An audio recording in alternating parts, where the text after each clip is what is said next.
pour ce retard. Effectivement, ce matin, les débats ont été plus intenses et plus nourris que prévu, et du coup, tout s'est un peu enchaîné. Et donc, nous voilà avec une heure de retard. On vous prie de nous en excuser. Voilà. Donc, on a une après-midi également fournie avec une conférence donc, du professeur Mamadou Diouf, que vous avez déjà entendu ce matin, mais que je suis ravi de représenter pour ceux qui arrivent simplement à l'instant. Donc, Mamadou Diouf est professeur d'histoire africaine à Columbia University. Il dirige également l'Institut d'études africaines donc de Columbia. Nous avons donc, comme Madou l'a expliqué ce matin, conjointement animé ce programme, le Joint African Studies Program, soutenu donc par le Partner University Fund là, depuis quelques années. Et il a notamment édité dans ce cadre-là un livre qui s'appelle Les arts de la citoyenneté au Sénégal. Et aujourd'hui, donc, au cours de nos discussions, on a réfléchi un petit peu à ce qu'on pourrait dire de nouveau sur tout ça. Et Mamadou se proposait de partager avec vous ses réflexions sur cette thématique récurrente des mouvements citoyens dont nous avons parlé depuis ce matin, et puis de tout un ensemble d'autres dynamiques qui traversent le continent et que l'on pourrait résumer avec des guillemets, et ils sont dans la conférence des revendications de seconde indépendance. Donc je ne garde pas plus longtemps le micro parce que nous sommes déjà en retard. Mamadou, je te cède la parole tout de suite. Merci beaucoup, Richard. Donc, ce que je vais proposer cet après-midi, c'est un exercice qui essaie de repenser toute une série de recherches que j'ai faites autour de la jeunesse, en particulier au Sénégal, mais qui s'est beaucoup aussi intéressé au cadre africain le plus large. Et ce que je reprends ici, si vous voulez, ce sont ces discussions autour de ce qu'on a appelé la seconde indépendance en Afrique, qui est en fait une proposition qui tente de rendre compte de la trajectoire historique des sociétés africaines depuis la période post-seconde guerre mondiale, où entre 1950, disons, et 1965, où la majorité des colonies africaines deviennent des États indépendants. Et ce moment de l'indépendance que j'appelle la première séquence, et j'en parle dans mon papier, mais je vais y revenir très rapidement, est une période qu'en général les historiens appellent la période nationaliste, et qui correspond un peu, si vous voulez, aussi à une période où se sont instaurés des régimes autoritaires autour soit d'un parti unique, soit comme produit, si vous voulez, de coups d'État militaires. Et ce moment est un moment important parce que ce moment produit un discours qui définit la catégorie de jeunes, mais c'est aussi un discours qui assigne des rôles très précis à la jeunesse.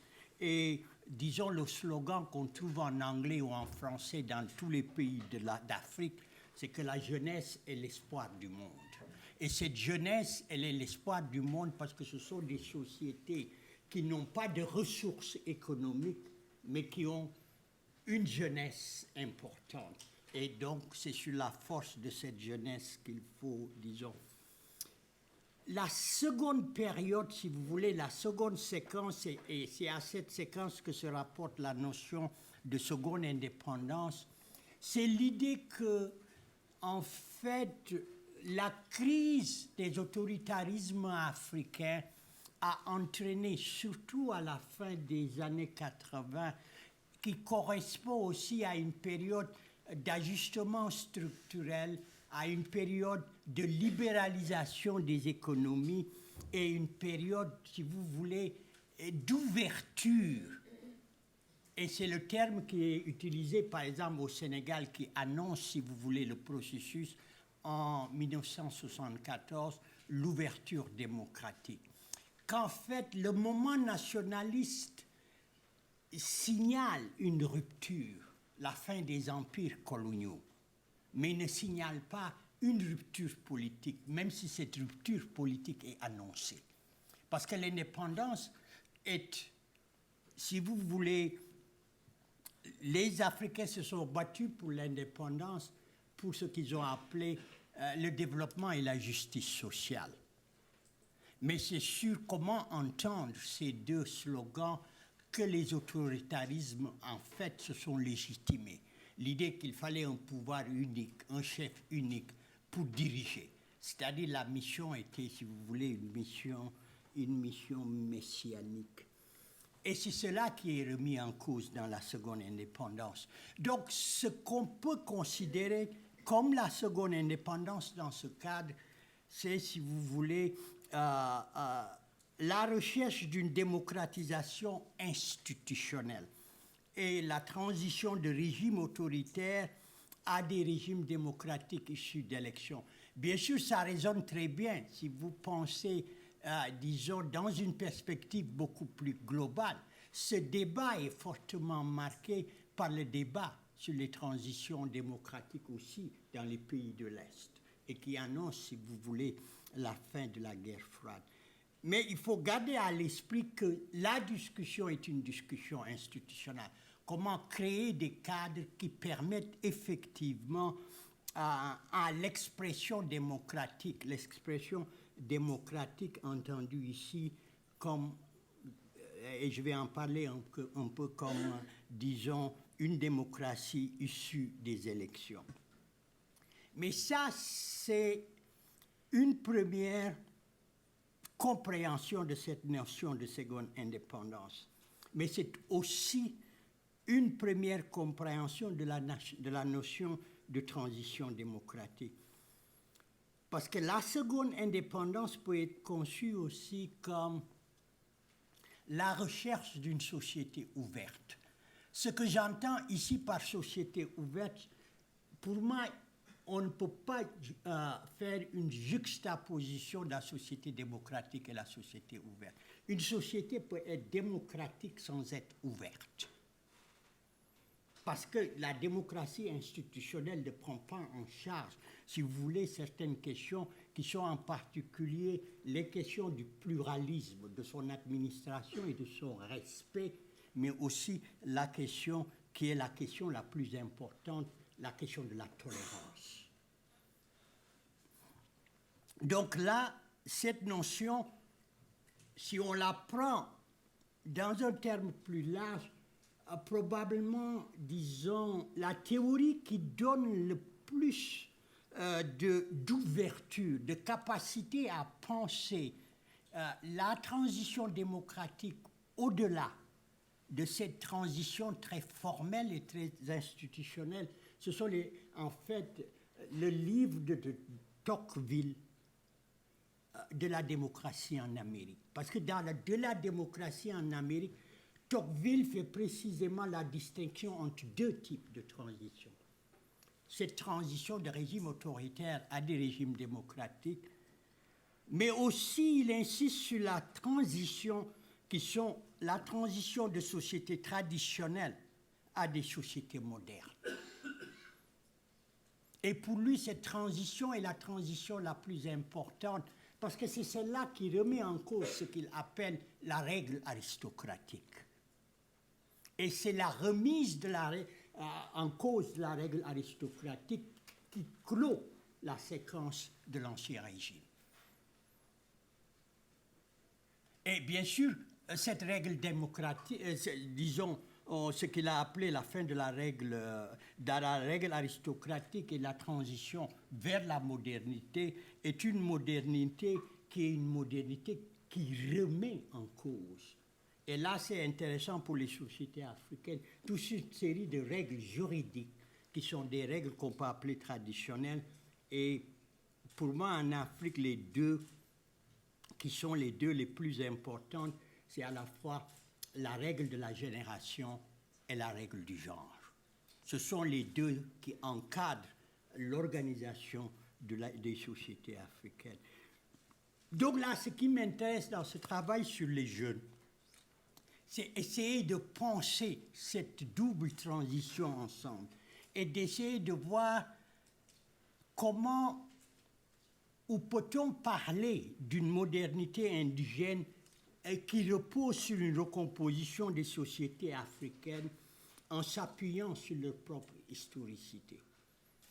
Et cette historicité, c'est à la fois une historicité de l'accumulation d'un socle qu'on pourrait appeler en guillemets traditionnel à des rencontres avec d'autres sociétés, à des rencontres à d'autres moments, donc des innovations, à des processus qui sont des processus de sélection et des processus d'addition. Sélection, addition, pour moi, sont les deux éléments qui sont les deux éléments les plus importants. Et bien sûr, les ressources qui circulent dans ces processus, il ne faut pas seulement les prendre comme des ressources venant de l'extérieur, mais ce sont aussi des ressources qui sont produites par la rencontre entre des sociétés africaines différentes, entre des religions différentes. Et pour moi, comprendre cette historicité, c'est de dégager d'abord une géographie, ensuite une grammaire. Et pendant longtemps, j'ai essayé de repenser, en fait, quels sont les outils qu'on peut utiliser. Étant entendu que ce que j'essaie de faire, comme je dis, c'est de dégager cette historicité pour pouvoir comprendre certaines des questions qui sont des questions en cause. Et là, je reviendrai plus proprement à la discussion sur la politique de la rue. Et en pensant cette politique de la rue. Et mon détour théorique repose sur la relecture d'un livre qui a été publié en 1982, mais qui n'a pas eu beaucoup de succès, mais qui a été republié dans la collection Folio de Gallimard, et Folio Essai de Gallimard en 2008. C'est le livre de Marc Augé, Le génie du paganisme. Et l'exercice que je propose, c'est précisément, et c'est ce que je fais dans mon papier, c'est de lire l'anthropologie religieuse de Augé et de la transformer en une anthropologie politique. Et comme je disais, pour comprendre la politique de la rue, et les comprendre comme des expressions. Et j'étais intéressé par ce que Valero disait, parce qu'on est absolument d'accord, c'est tout ce qu'il a dit. C'est-à-dire comment des expressions qui sont des expressions que moi j'appelle, à la suite d'Augé, telles que je le comprends, des expressions païennes. C'est-à-dire l'espace de la rue est un espace qui semble vide, mais qui ne l'est pas. Mais c'est un espace qu'on peut occuper, et c'est un espace où on est obligé d'imaginer. La réinvention est absolument nécessaire si on veut remplir un espace qui est précisément l'espace autour duquel, en particulier dans l'espace de la ville, qui est l'espace de contrôle par excellence des sociétés modernes, en particulier des États coloniaux. Et pour moi, c'est cet engagement et parfois le retrait, la transformation de cet espace qui permet de comprendre comment en fait s'accumulent et se juxtaposent ce que j'appelle des normes démocratiques postcoloniales qui reposent sur la notion de contrôle et de répression et les traces d'une mémoire politique qui est une mémoire précoloniale. Donc, dans ce cadre, les questions que je soulève sont les suivantes. La politique de la rue peut-elle aller au-delà de la résistance et de l'opposition? Et je reviens à ce que Valero disait. Est-ce qu'on n'a pas atteint une limite? C'est-à-dire, est-ce que les ressources produites par les sociétés africaines, en particulier par les jeunes, dans la confrontation avec l'État, est-ce qu'il est possible d'aller plus loin? Et dans quelles conditions? Donc, est-ce que la politique de la rue est-elle arrivée ou non à ses limites? Peut-elle déboucher sur des propositions institutionnelles de reconfiguration de la représentation et de rénovation des espaces publics et politiques? Peut-elle précisément déboucher sur la réconciliation entre ce que Peter Eke a appelé en 1974 les deux publics? Ce que Eke appelle les deux publics, c'est qu'il considère que, en fait, l'État postcolonial africain est constamment confronté entre ce qu'on pourrait appeler une idée du civique qui est une idée indigène, qui repose en particulier sur la parenté, et une idée du politique qui serait une idée citoyenne, qui repose sur l'État et l'État moderne. Et il dit que c'est cette tension qui produit la crise, c'est-à-dire entre la loyauté que je devrais, si j'étais ministre, à l'État, et la loyauté que je devrais à mon ethnie ou à ma confrérie. Et la question qui se pose effectivement, c'est cette question-là. Est-ce qu'on peut conjuguer l'esprit de la modernité tel que pensé par de Tocqueville avec les sciences, les arts, la politique et les règles de la génération et du genre dans les traditions africaines? Et c'est là, si vous voulez, où j'utilise la démarche de Auger. Et là, je vais rapidement prendre des éléments qui me semblent peuvent être des éléments importants, qui sont des citations. Par exemple, Auger dit dans ce texte que tout est visible dans les sociétés païennes, au point que l'événement clé des monothéismes, la mort, n'y pose des problèmes qu'aux vivants, soucieux d'effacer le désordre social dont tel est le signe. Et là, si je reviens à ma rue, ce qui m'intéresse, c'est justement la compréhension de l'ordre et du désordre. Une compréhension qui, dans certains cas, est une compréhension presque ontologique. Deuxième élément qui me semble important, c'est aussi la manière dont il discute le sens, la signification de ce qu'il appelle le signe, dans des sociétés où tout est signe. Et ça, je reviens, c'est là où la notion de parenté est essentielle. Parce qu'il dit qu'on est dans un monde de la signification quotidienne, singulière et générale, et ces deux notions sont très importantes. C'est-à-dire ce jeu entre la singularité et le général. Et c'est un monde, comme il dit, qui grouille d'esprit et de signes. C'est un monde qui ne s'appuie sur aucun principe d'extériorité.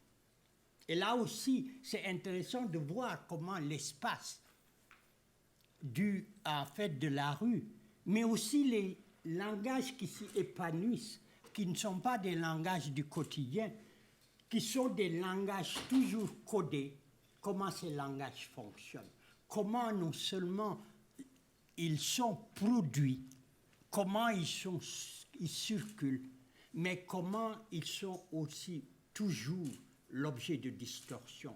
C'est probablement pourquoi le rap, le hip-hop fonctionnent aussi bien dans les villes africaines.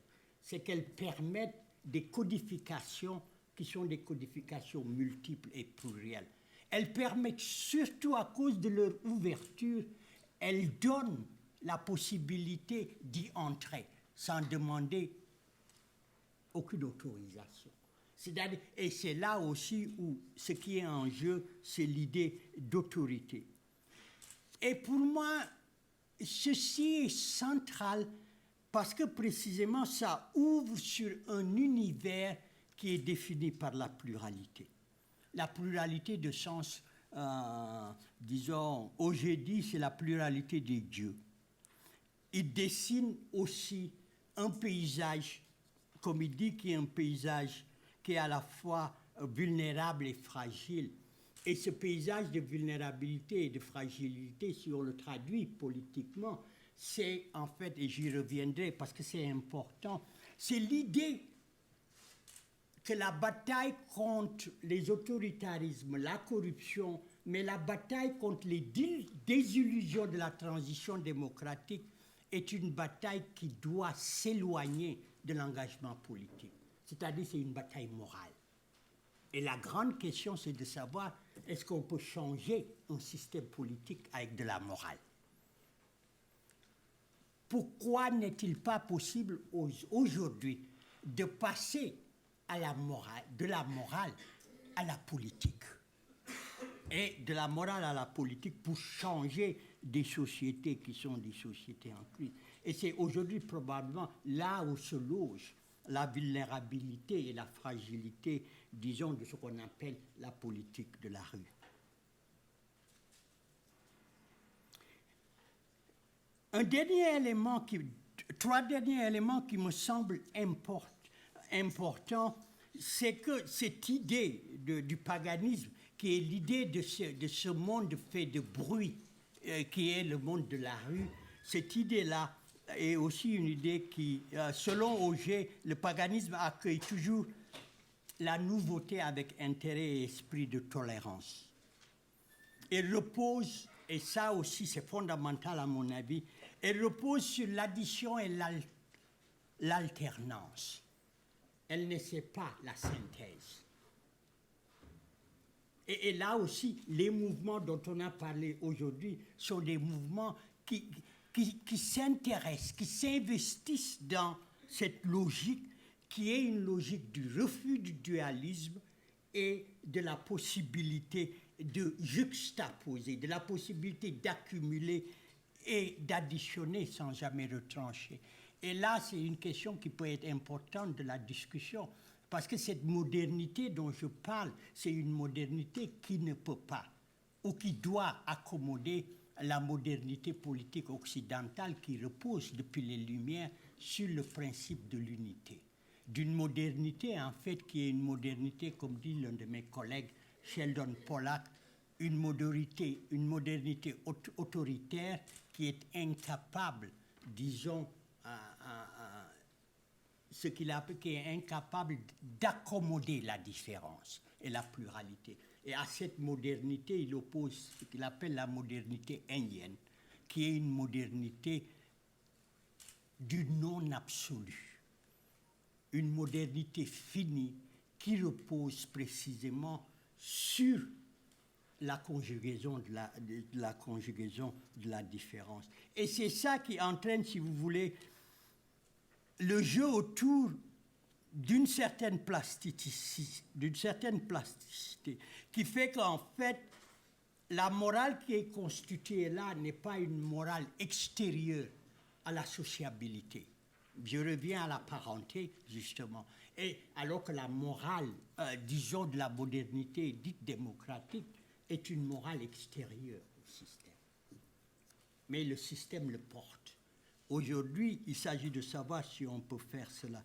Et c'est justement, si on veut le faire, c'est qu'il faudrait, disons, dessiner cette scénographie qui est minutieusement réglée dans des sociétés, entre guillemets, comme je disais, traditionnelles, étant entendu que ce que j'appelle traditionnel n'engage nullement le refus d'incorporer la nouveauté. C'est-à-dire la tradition, c'est tout simplement le changement qui n'est pas, disons, archivé et reconnu comme changement. Mais le changement, il existe. Mais là, ce qui est intéressant pour la scénographie, c'est de voir, en fait, comment sont exacerbées et dramatisées la différence. Et là aussi, on peut voir, si vous voulez, des illustrations si on regarde les formations politiques précoloniales africaines, en prêtant une attention particulière sur la notion de centralisation, les rapports entre, disons, la matrice ethnique et les ethnies qui sont incorporées. Et, disons, ce que j'essaie, c'est précisément de tester et d'attester la consistance des frontières communautaires, spirituelles, culturelles et économiques, d'établir les règles structurelles du genre et de la génération pour administrer le pluralisme et la diversité. Et pour moi, ces deux notions sont deux notions centrales pour comprendre les mouvements sociaux tels qu'elles s'expriment et tels qu'elles se développent. Et là, je reviens encore à ma question, n'est-ce pas ce que, en fait, projette la politique de la rue? C'est cette recherche, justement, d'une stabilité, d'un équilibre, mais un équilibre qui est le produit de transformation. C'est-à-dire, ce sont des équilibres qui sont des équilibres instables et qui sont réinventés chaque fois qu'elles ne peuvent plus jouer le rôle qu'ils jouent. Et en fait, si on regarde la structure d'une chanson rap et hip-hop, Si on regarde par exemple la structure d'une chanson de Positive Black Soul, on retrouve exactement ce jeu-là. Ce jeu qui fait que, disons, la différence et le paradoxe permettent de créer des équilibres. Par exemple, ils ont une chanson qui est très célèbre, qui s'appelle Dakar, Paris, New York, dans laquelle ils disent New York et Paris sont des banlieues de Dakar. Et ce sont ces retournements qui permettent justement d'ouvrir non pas un espace dans lequel, disons, quand on s'y engouffre, on est obligé d'accepter des prescriptions, mais ce sont des espaces où on peut se créer son propre trou. Et on peut inventer, et on y reste parce qu'on est capable d'inventer. Donc ça, c'est le cadre dans lequel je pense, si vous voulez, comme je disais tout à l'heure, certaines des choses qui ont été l'objet de ma recherche. Des choses qui tournent, Richard en a parlé aujourd'hui, autour de la violence, qui tournent autour des manières dont les jeunes ont envahi l'espace public et ont essayé d'y inscrire non seulement leur imaginaire, leurs préoccupations, leurs angoisses, parfois aussi leur violence. Et j'essaie, dans la première partie de ce texte, d'inscrire dans un débat qui est un débat large, en particulier le débat sur les apports entre les jeunes et la violence. Un débat sur l'angoisse des jeunes qui semble... Et donc, j'introduis mon papier en parlant disons, d'un article qui était publié dans le New York Times, qui était un article qui rendait compte d'un film qui s'appelle Youth with Hope and Bliss Intact, c'est-à-dire des jeunes qui ont de l'espoir et des engagements qui sont intacts. Et c'est un texte qui porte sur un film où on parle des jeunes adolescents, des problèmes auxquels ils font face, l'énergie irrépressible qu'ils déploient, mais aussi, en fait, leurs engagements dans plusieurs domaines, militaires, industriels ou autres. Et donc, ce texte aussi parle de leur éducation, de l'emploi, de l'encadrement, des situations dangereuses dans lesquelles ils se trouvent, en joignant des gangs, des groupes terroristes, ou deviennent des criminels solitaires, des fanatiques dissipés, des pères épuisés, qui développent des penchants suicidaires. Et ce que ce texte montrait, c'est en fait, au lieu de s'arrêter quelquefois à ce qui nous intéresse le plus comme analyse, à ces expressions spectaculaires, en fait, ce texte rentre dans le débat, disons, élargit, si vous voulez, les registres dans lesquels on peut inscrire les jeunes adolescents. Et cet élargissement permet de voir deux choses. En rapport avec les sociétés africaines, c'est premièrement l'idée, du moins ce sont ce que les historiens disent, et l'un des historiens qui a été l'un des premiers à sortir cette idée, c'est un vieil historien anglais, John Iliffe, qui écrit dans un manuel qu'il a publié il y a plusieurs années, qui s'appelle The Africans. L'idée que, si on reprend, disons, la formulation de Althusser, l'histoire comme produit de la lutte des classes, John Iliffe dit que, en fait, le principe moteur de l'histoire de l'Afrique, c'est le conflit de génération. Et ce sont des sociétés qui entrent en crise chaque fois qu'une génération n'arrive pas à maturité. Et cette crise entre, bien sûr, les jeunes et les adultes est une crise qui tourne autour de ressources qui sont des ressources très importantes. Et la plus importante des ressources, c'est l'accès aux femmes. Et à partir de ce moment, on peut tirer la conclusion, c'est que quand on parle de génération et quand on parle de jeunes, il est possible d'imaginer que ces deux catégories portent beaucoup plus sur les jeunes hommes que sur les jeunes femmes. Parce que là, les femmes sont des ressources, alors que les jeunes hommes, en général, peuvent être à la fois des ressources, mais sont aussi, si vous voulez, des acteurs.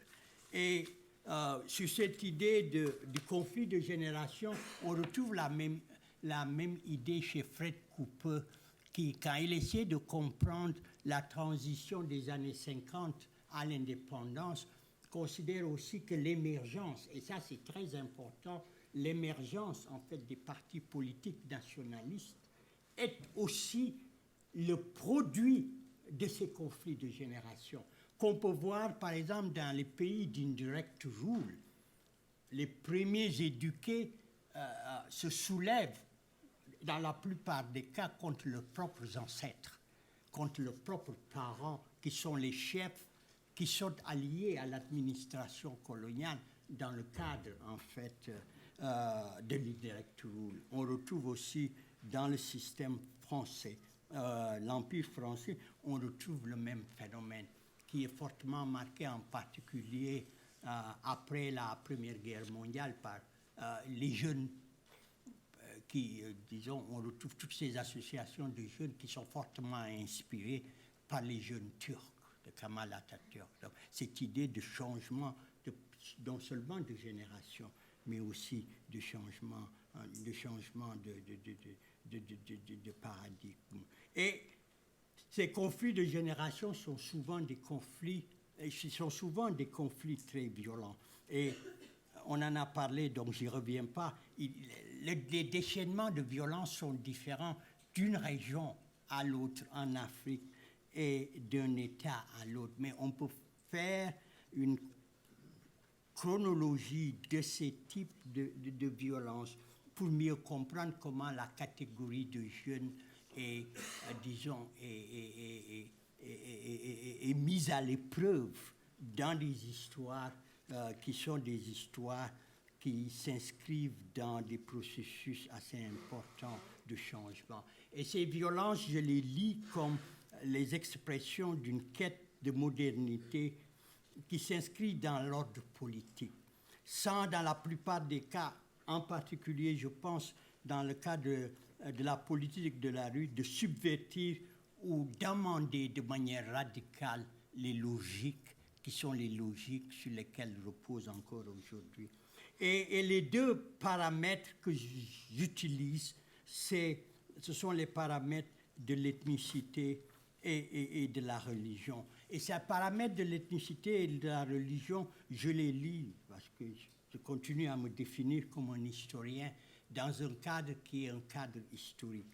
Et ce qui m'intéresse, c'est justement ce télescopage entre ce que j'appelle les temps vernaculaires ou les temps indigènes qui sont multiples, et ce que je définis comme le temps du monde.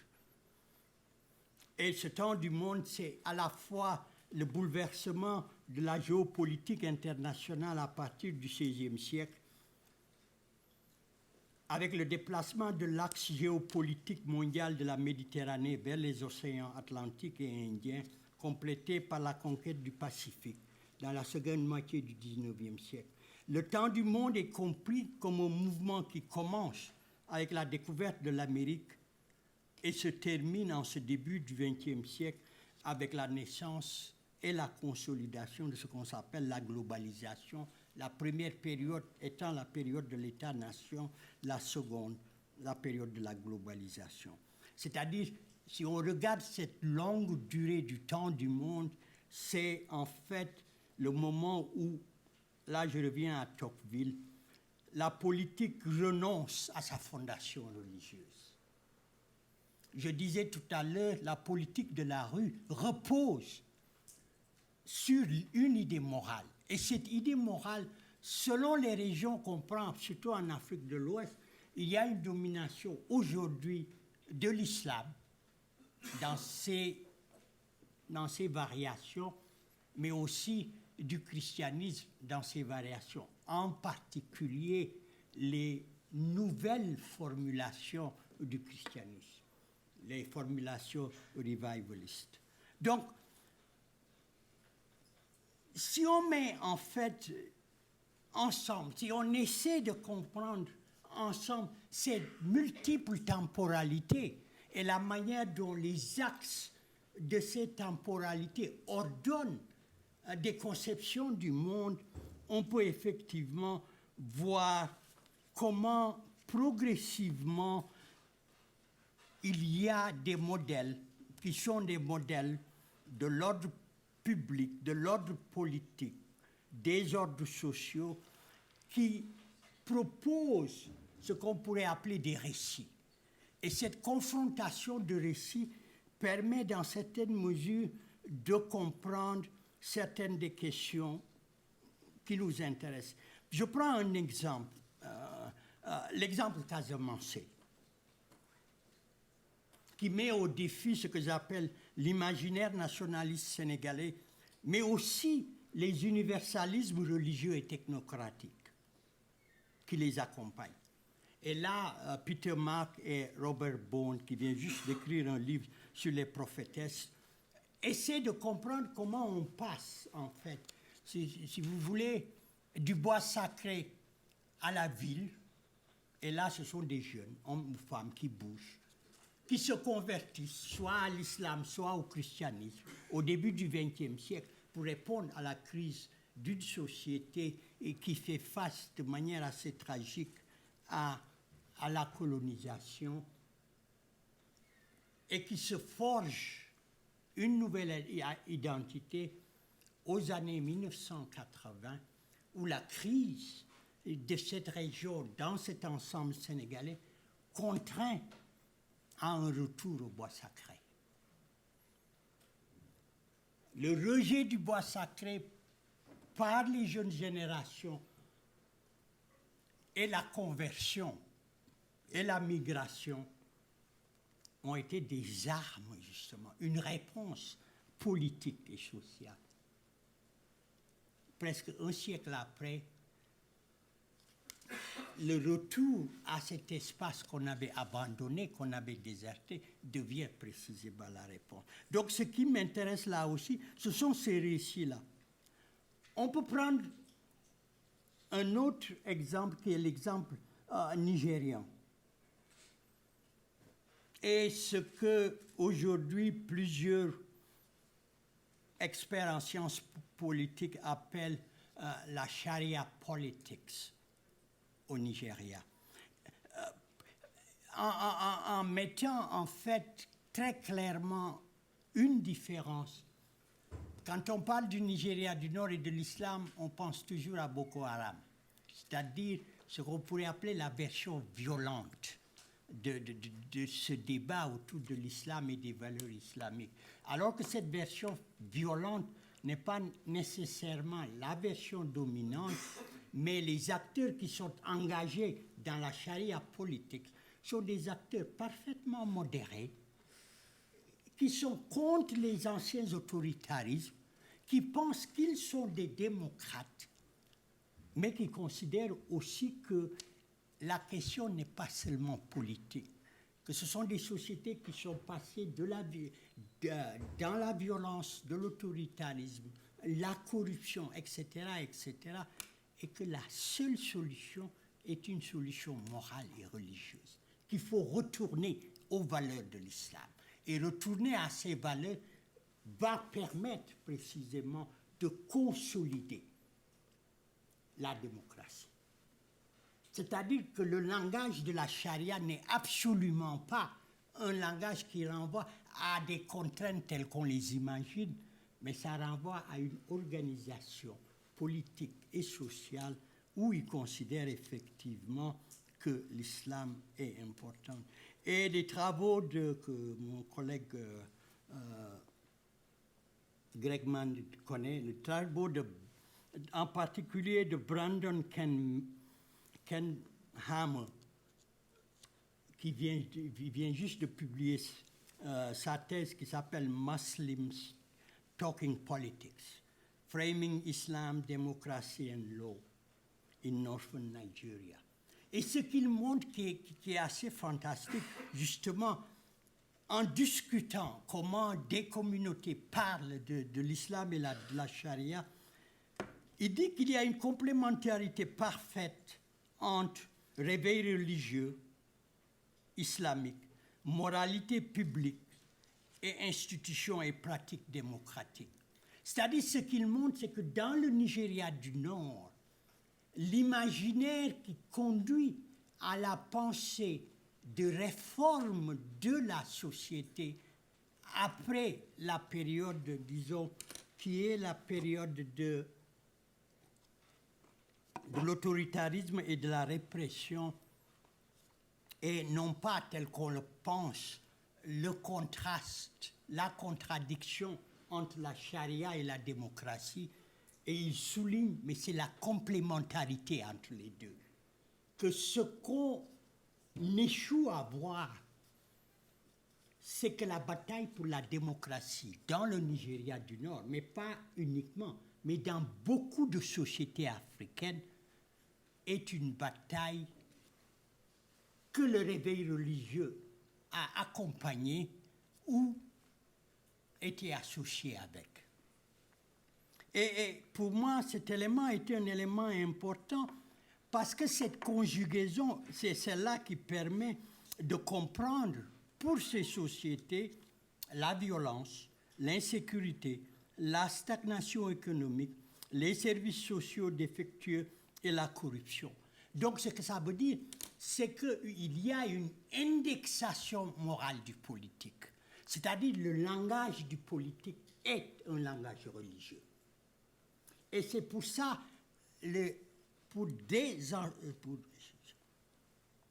pour sortir le politique du religieux et le religieux du politique devient un problème. Mais la question, justement, c'est de savoir quelles sont les conséquences de cet enchâssement. C'est le mot que je cherche. Et ça, c'est deux exemples. La Casamance et le Nigeria. Je peux prendre un troisième exemple qui est beaucoup plus laïque, si vous voulez. C'est le cas des mouvements sociaux dont on a parlé. Et ces mouvements sociaux qui revendiquent le label de société civile. C'est un mot que j'aime pas, j'ai jamais aimé. J'ai écrit des choses super violentes contre ceux qui disent qu'ils sont la société civile au Sénégal, parce que je n'y crois pas. Et je vais dire pourquoi après. Je vais le dire tout de suite. Je ne crois pas pour une raison très simple. Ce sont des gens qui veulent la politique sans mettre leurs mains dans le cambouis. Et ils revendiquent des postes de ministre alors qu'ils ne représentent personne, sauf eux-mêmes. Pour moi, la politique, c'est très simple. Si on veut faire de la politique, on rentre dans le jeu. Mais on ne peut pas faire de la politique dans la marche. Eux aussi, sans ça, ça ne veut pas dire qu'ils ne font pas des propositions qui sont des propositions importantes. Et ces propositions qu'ils font sont des propositions qui semblent répondre à cette notion que j'ai appelée la notion de société ouverte. Et les deux questions centrales de la délibération et de la délibération et du pluralisme. Et si vous voulez, ce contexte permet de se poser plusieurs questions pour comprendre les mouvements qui sont les mouvements de jeunes. Disons, mais il faut les penser dans une double logique, qui est à la fois la logique de leur montée et de leur déclin, mais aussi les engagements et les conséquences de leur engagement avec le pouvoir politique.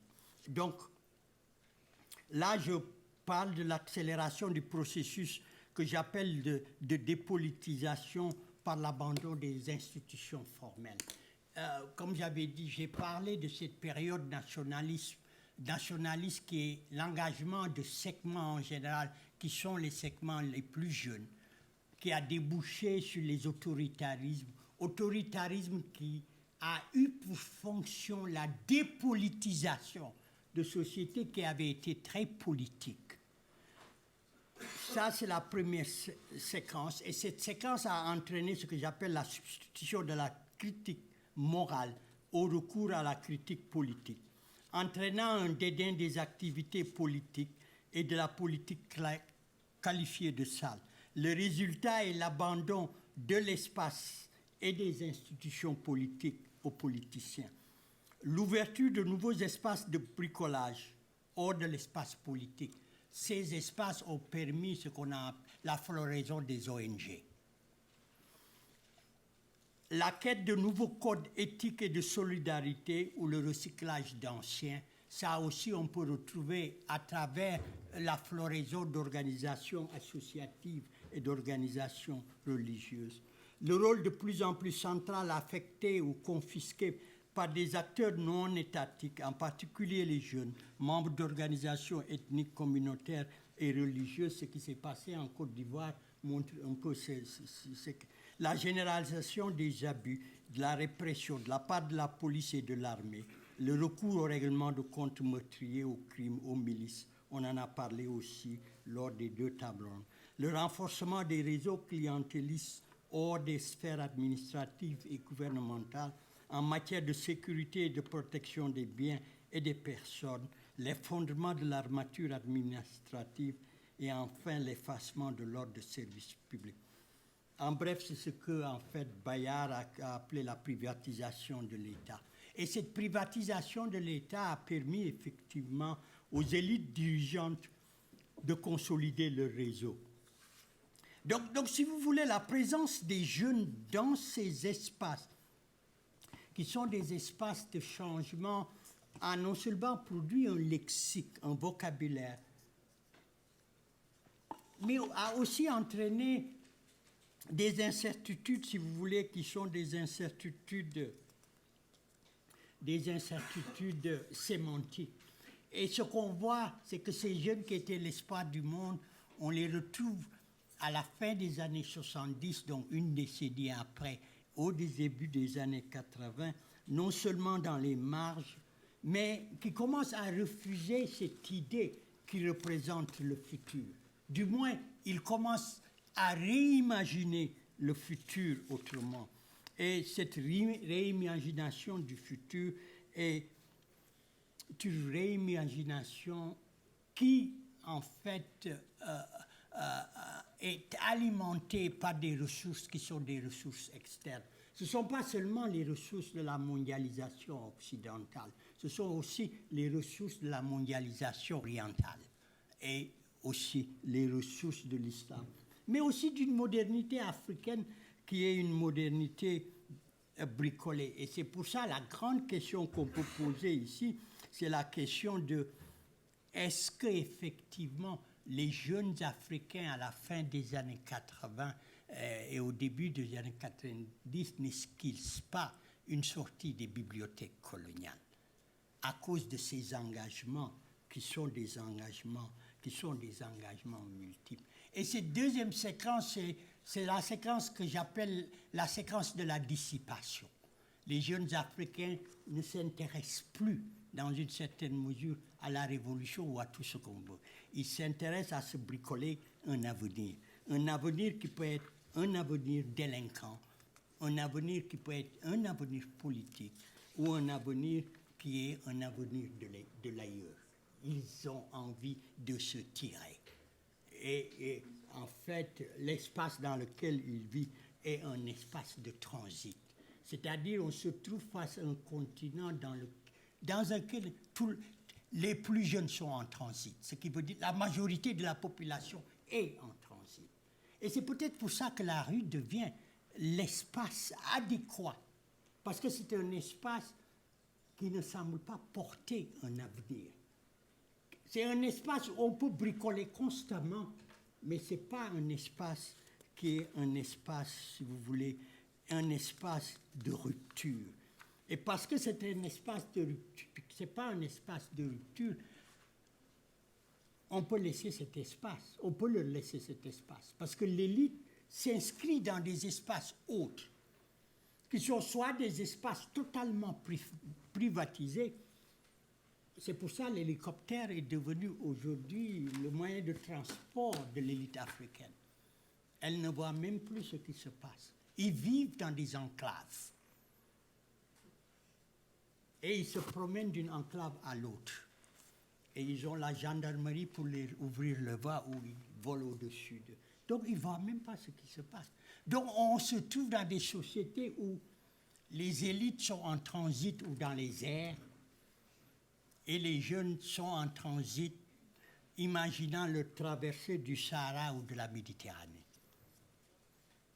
Et donc ça devient un continent en suspens. Et pour moi, si vous voulez, c'est un peu la question, face à ce constat que je fais, qui permet de dire qu'il faut imaginer autre chose et autrement. Et imaginer autre chose et autrement, c'est revenir sur la question de l'ethnicité. J'ai parlé des quais pour dire, et ça on peut en parler, que la modernité africaine politique n'existera que parce qu'elle est ethnique. Et repenser le défi qui, pour moi, est aujourd'hui le défi le plus important. Parce que réimaginer l'ethnicité et la religion, c'est une règle politique qui est une règle qui repose sur la reconnaissance de la tolérance et du pluralisme et la nécessité d'administrer la tolérance et le pluralisme. Donc, contre l'idée unitaire, disons, et c'est aussi la possibilité de repenser la citoyenneté. Et ça, on le voit encore dans la politique de la rue qui a été l'espace dans lequel les citoyennetés dissipées dont j'ai parlé se sont épanouies ou les citoyennetés dissidentes. Ce qu'il faut aujourd'hui, justement, c'est de repenser cette longue histoire pour pouvoir interroger, justement, la question de la représentation. J'ai parlé de la règle générationnelle et du genre. Le fait qu'aujourd'hui, cette longue histoire, c'est l'histoire de jeunes qui sont en train, justement, d'interroger la représentation par les adultes. Je ne vais pas faire mon truc que je fais tout le temps en attaquant Amadou Hampâté-Bâ, qui est cette fameuse phrase, qui est véritablement, en fait, la phrase qui insiste sur la règle et de génération et de genre. Donc, pour moi, repenser ces questions, c'est, comme je disais, c'est ça ma conclusion, repenser l'ethnicité, le double espace civique, pour pouvoir imaginer un espace qui peut réconcilier les deux, rompre avec la modernité coloniale et renouer avec les logiques que j'ai appelées les logiques païennes de la diversité et du respect de l'administration du pluralisme, y compris et surtout le pluralisme religieux. Sortir de la logique de la contestation et de son esthétique pour aborder une démarche plus ardue, la construction des infrastructures et des imaginaires qui porteront l'architecture institutionnelle et philosophique d'une démocratie, passer d'un projet qui, à juste raison, se préoccupait du passage d'un système autoritaire à un système démocratique en mettant avec l'accent mis sur les élections et la transparence électorale, la limitation du mandat du président, le rôle des assemblées législatives, etc., à la transition d'une société traditionnelle à une société moderne. C'est-à-dire une société qui permet de réviser certaines des règles qui sont des règles traditionnelles. Ce que les jeunes apportent dans ce débat, c'est qu'ils mettent l'accent sur des cultures transitionnelles. C'est-à-dire c'est une Afrique qui n'a plus à faire un choix entre la tradition et la modernité, mais c'est une Afrique qui s'est déjà engagée à la production de cultures qui sont des cultures que j'appelle des cultures transactionnelles. Et ces cultures transactionnelles soulignent les nouveaux défis. Comment ces nouveaux défis, c'est le passage de la résistance à l'opposition au pouvoir autoritaire alimenté par la morale aux politiques. Il ne peut pas y avoir de transformation s'il n'y a pas ce passage aux politiques. En effet, si les jeunes ont utilisé les ressources de la musique, les habits importés, la littérature pour renégocier leur identité et insertion, autant dans les temps vernaculaires que les temps multiples indigènes, pour bousculer l'ordre politique postcolonial, la politique de la rue semble avoir atteint sa conclusion.